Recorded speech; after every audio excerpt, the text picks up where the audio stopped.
We're talking about the cast of Hee Haw. Let's move on to Minnie Pearl. Ah, I've often said that Minnie Pearl and I had the greatest love affair in the history of mankind. But the saving grace is that my wife and her husband both knew, because it's just hard to put into words.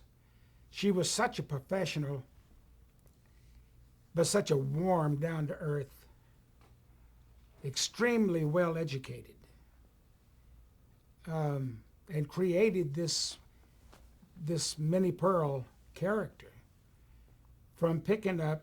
She was in legitimate theater, and from picking up people around her. I don't know if at the beginning if she was consciously, taking notes about different people and stuff, but every one of the characters that she portrayed in her routine when she's doing a concert were people that she had met, and she renamed them. Well, not all of them, but there was one that she called Brother, and but he actually was a character that she had made, that she had met down through. She went down through the Appalachians, in these small towns, and organized people to put on these little miniature plays.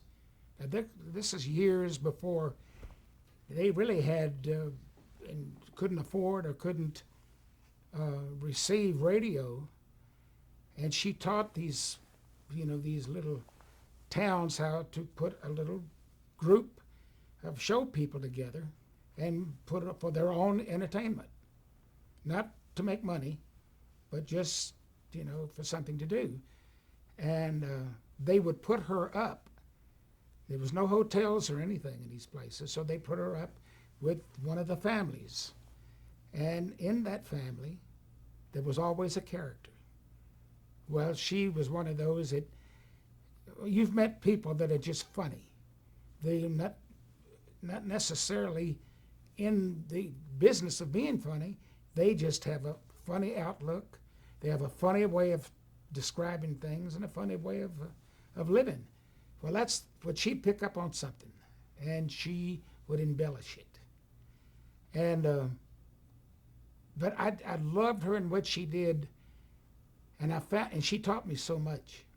We were getting ready to go into Las Vegas one time, and Jim Halsey, my manager, who also managed Minnie Pearl at the time, said, "What do you think about Minnie going in and opening up for you?"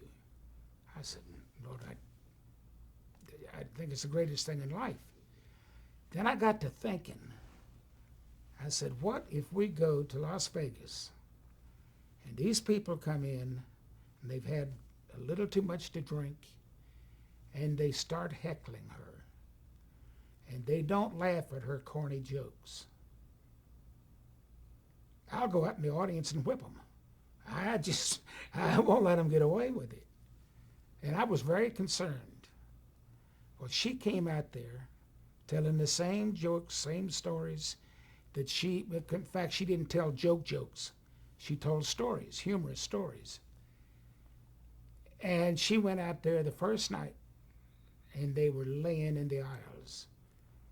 Taught me, look out for yourself, Roy. Minnie is doing all right. And it taught me that a good joke or a good humorous story is just like a hit record. People want to come back. It has been proven with me. If I do something, somebody will come back the next day and say, well, I brought my friend in to have you tell that story about so-and-so, and you didn't tell it. They came back because they loved that, and the same with her. She told that story that was funny. They expected it for her to do it again. George Lindsay. George will do anything and everything it takes to get a laugh. And it's a funny thing about George Lindsay, from the Andy Griffith Show. He was known as Goober. So, but he did not like it at all if you called him Goober. He was George Lindsay. Well, I would intentionally call him Goober. And he'd look at me like that. And, but he would correct anybody that, is George Lindsay. Except when it come time to writing his autograph. Someone would say, Mr. Lindsay, may I have your autograph? He'd say, sure. And he'd write Goober down and hand it back. And I'd say, hey, you're always correcting me that your name is George Lindsay, but you signed Goober as your autograph. And I figured it out. It's shorter. You can write Goober like that, and George Lindsay takes more time. And he just looked at me as if to say, well, could be. Or you figured me out, or whatever. But as a lot of funny people are, there are very serious sides to people, and George is as goofy as he portrays. He is a dedicated actor. He studied acting. He has done legitimate acting on stage, and this is a character he created for the Andy Griffith Show that that really caught on, and it's like one of those things that you're always known by a certain character that you created. So I don't know, it's a love and hate relationship between Goober and George Lindsay. Now talk a little bit about the comedy aspects of the show, particularly regarding what you did. Where did your comedy come from? I was, everything was on cue cards.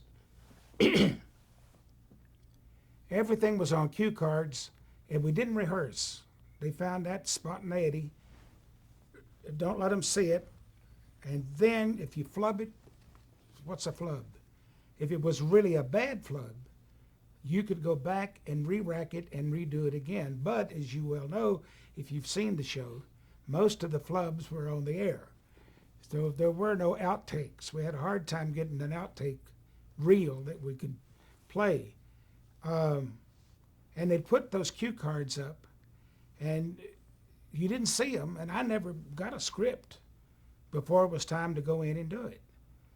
And that kept it fresh. Junior, getting back to Junior Samples, couldn't read.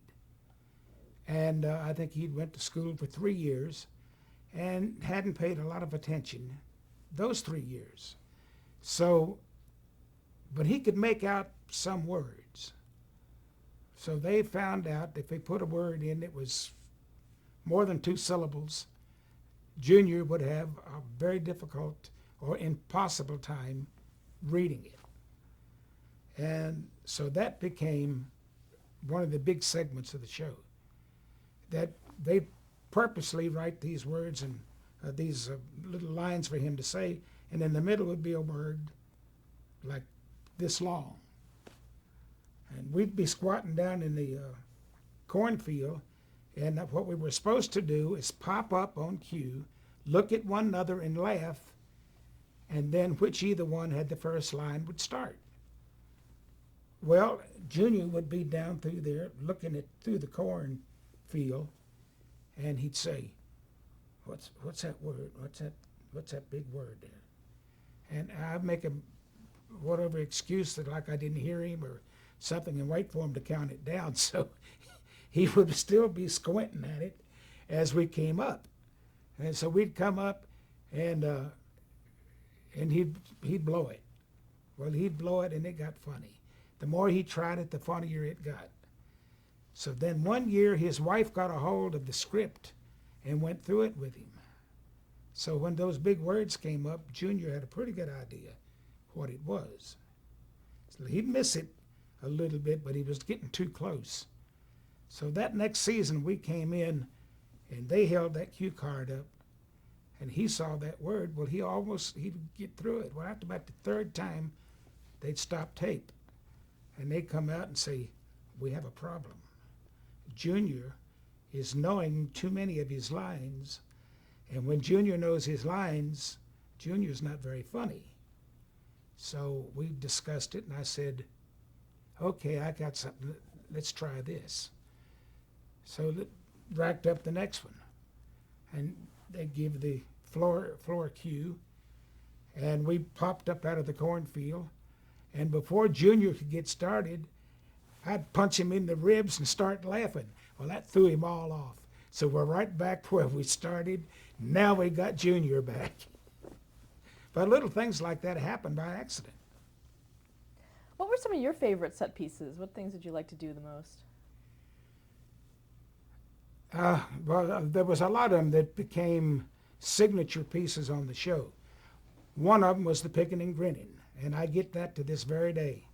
I'll be in an airport or I'll be everywhere, anywhere, and somebody will holler, "I'm a picking," and I have to repeat, "Well, I'm a grinning," and so that shows that they were a dedicated fan to the show. How did that come about? What is that? What is that piece of the show? Well, Describe it. it's when the whole cast was together. The whole cast was together, and Buck and I were in the center. Usually, it was the little joke or whatever was between Buck and I. And Buck would start on the guitar, and he'd say, "I'm a picking." And then I'd say, "Well, I'm a grinning."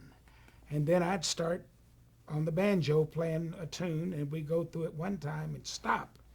Then one of us would have the lead line. "Well, I hear that you took your wife out to dinner last night. "Oh, yeah, I did, Buck." "Yeah, where did she eat?" I said, "Everything in sight." "Ha, ha, ha," and, and we'd go back and break it again. There's another joke.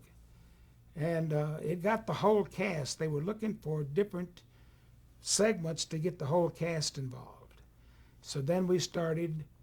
Buck and I would still be there in the front. Music would stop. Then one of us would say, "Did you hear what happened to Archie last night?" And then it would go back to Archie. Archie would be involved in doing the skit. The same way with Grandpa. So it spread out to where it did involve all of the people in the cast. That was good. Love working with Archie, because he was such a pro that I could throw him and he could crawl out of it. And the more familiar it got, the more I'd pull little deals on him, And but it got to where it was comfortable enough that we could play off of each other and really have fun. But there's a difference between having fun among yourselves and not being fun to the audience. Like an inside joke. You can't tell something that is funny to you and I, but does not include the audience. You have to include them in everything you do, or it's lost. What are some of your other favorite set pieces? Anything else that you really love to do? A lot of the guests that came in were fun to be around. Boy, when they come in the studio, they could not believe when they came in to do the show that Sam Lavello, the producer of the show, they'd say, "Well, when do you want me there?" Sam would say, "Well, what's convenient to you? When can you be here?" And they'd say, "Well, I've been in television for 30 years. I've never had a call time that I came in anytime I wanted to." But Sam would say, "Well, can you be here tomorrow morning? Or what are you doing this evening?" And he'd say, "Well, I've got to catch a plane tomorrow morning." "Well, just give us 30 minutes. We'll set up the set. We'll put you in front of one of the existing sets, change it a little bit, and then what do you want to do?" And they'd leave there just scratching their heads. They had never done anything that loosely put together. But that was the secret of Hee Haw. It was just, I don't think we ever did anything twice, unless there was a drastic flaw that we didn't get the message across. And we had to do, if we were introducing guests, we had to get that part right.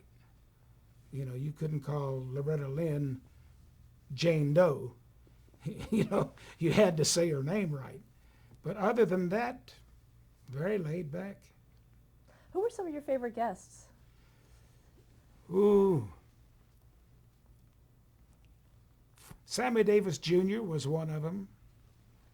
God, there was so many because all the guests that came in, when they came on that set, they became part of Hee Haw. You know, Al Martino. Al Martino,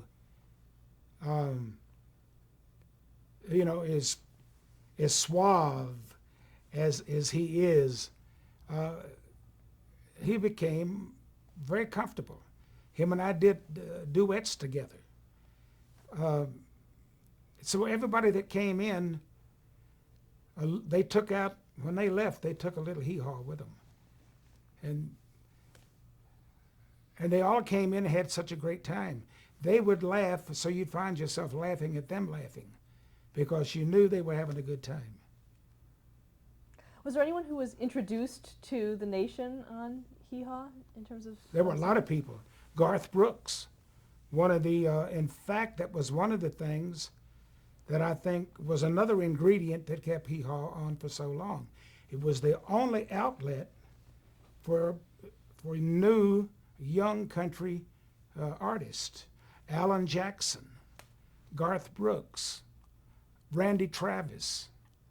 And it also gave people like George Jones, Tammy Wynette, Loretta Lynn, another outlet that didn't exist except on Hee Haw. They weren't doing any other, there were no other variety shows where they had a chance to be seen, introduce new records. They could come on Hee Haw and do anything they wanted to do. And they stood in line to do it. Who was the most surprising guest to you? I don't think any really surprised me because I knew most of them coming in. I keep going back thinking in my mind that if you was to think about it beforehand, Sammy Davis Jr., he fit in he just had to sing something. Other than do the little jump up out of the cornfield, put on the, it was a funny incident with Sammy, known for his jewelry. And so a lot of them come in and wanted to wear their stage clothes, the clothes that they wore when they were doing concerts. And one of the things you had to do was you had to wear bib overalls if you were doing comedy. And Sammy said, well, can I wear, he spent thousands and thousands of dollars having all these suits tailored for him. He said, do I have to wear bib overalls? And Sam said, the Lavello said, yes, if you want to be part of Hee Haw. And Sammy said, well, okay. He said, but the jewelry stays. And so they made a concession. He could wear all of his diamonds and all of his gold and everything over top of the bib overalls. So little things like that. You mentioned Sam Lavello. Talk a little bit about him and his contributions to the show. Sam Lavello was what held the show together. You're going to have little problems that happen that only happen between the people involved. The rest of the cast may not even know about it. There were things that I heard incidentally that I wasn't aware of. And Sam was the one that you went to with your problems. You could cry on his shoulder, or he'd pat you on your back, make you feel like that you're doing a great job. Everything is going great. You're coming off, trust me, you're doing a super job. If anything was rough, Sam Lavello smoothed it out. And he really cared. He knew everyone. He knew everyone's potential problem. He knew areas that you didn't want to get into because that person may feel uneasy about it. And he would do anything and everything in his power, which was plentiful, to change things around. If things weren't working the way they were scripted to work, Sam would turn it around and say, let's do it this way.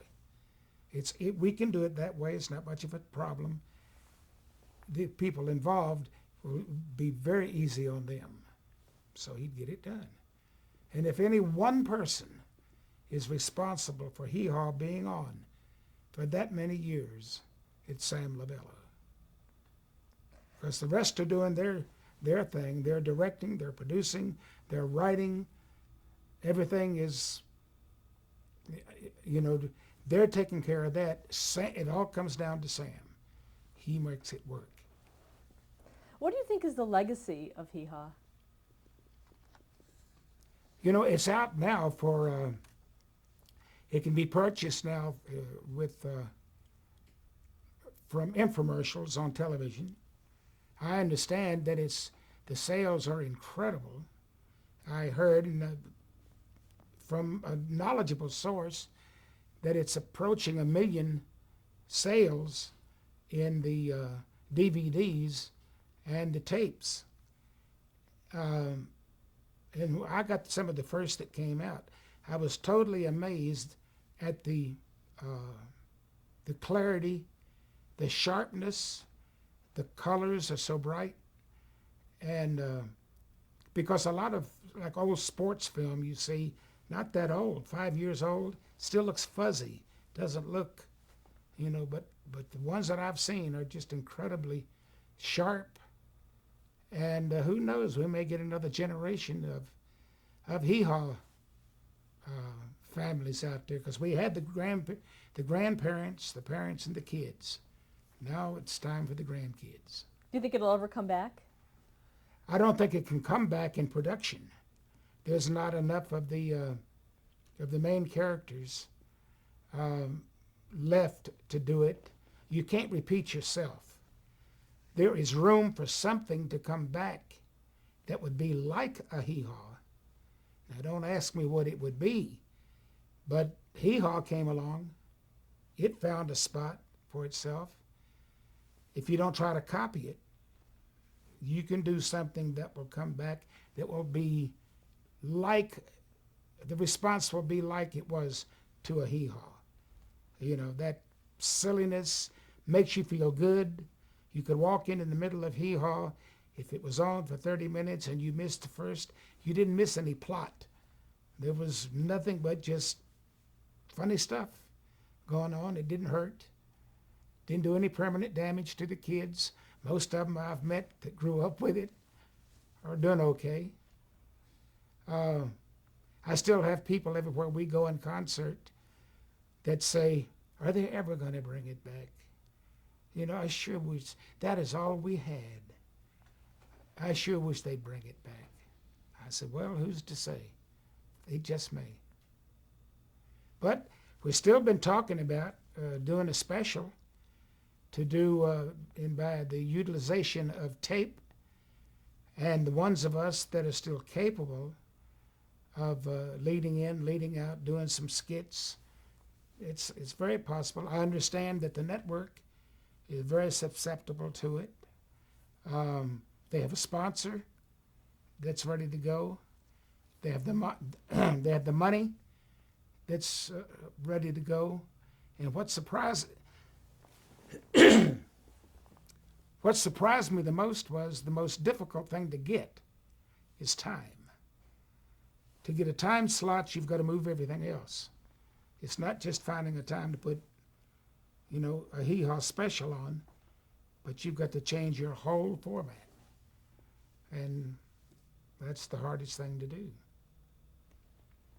What are your current projects? My current project is really in CDs. I recently obtained the rights to all of my recorded masters, and so we're packaging all of those together. Reader's Digest is doing the retail, and Time Life is doing the infomercial. So it's really coming together. It's a lot more work involved. but we're doing a gospel album that is doing very well, which is the third part of it. And so concentrating on it. There are some television things that has been in the in the works for 6 or 7 months now. So I don't know where that stays. If it runs that long without something happening, you start thinking, well, they've hit a snag somewhere, and it may not happen. How do you think fame has affected you over the years, being recognized everywhere you go? I don't think it has affected me. I really don't. And it may be because of the family I was raised in that was very loving, my mother and father never had an argument or a fight in front of the kids. I don't recall them ever, and I'm sure they did, have disagreements. I don't remember any. It was a warm, loving family, so I never had a reason to change that, you know. I can't in my heart believe that there's a kid anywhere that looks up to me the way I looked up to my idols. It's just, I can't accept that. And in a way, I know that they do come up and say, you know, wide-eyed the way that I did, and Mr. Clark, could I please have your autograph? So I don't want to slight them by saying they're not sincere, but on the other hand, it's hard for me to accept they feel the same way that I did. When I looked at my heroes, I was that kid with the wide eyes and the slack jaw that was watching Gene Autry and Roy Rogers and all these people that I later became friends with. So, but fame hasn't, you know, there's a lot more out there better than I was at my peak. So what have I got to get swell-headed about or think that I'm any different than anyone else? You know, if the world was a guitar player, then who would go watch him? If the world was a cab driver, who would ride in his cab? They'd all have their own. Be what you are, be the best at what you are, and if you don't like what you're doing, do something else. That's the way that I've looked at life, and so I don't sit around thinking there's a hit record came out, I should have had that record. Why did he get it? Why did they take it to him? You know, I feel good for him. He's a friend of mine. Most of the time I know him, he's a friend of mine, and I'm glad it happened to him. I'm not jealous. I love to see talent. What music do you listen to today? Oh, you know what? Let's stop the tape right here. Oh, okay. George.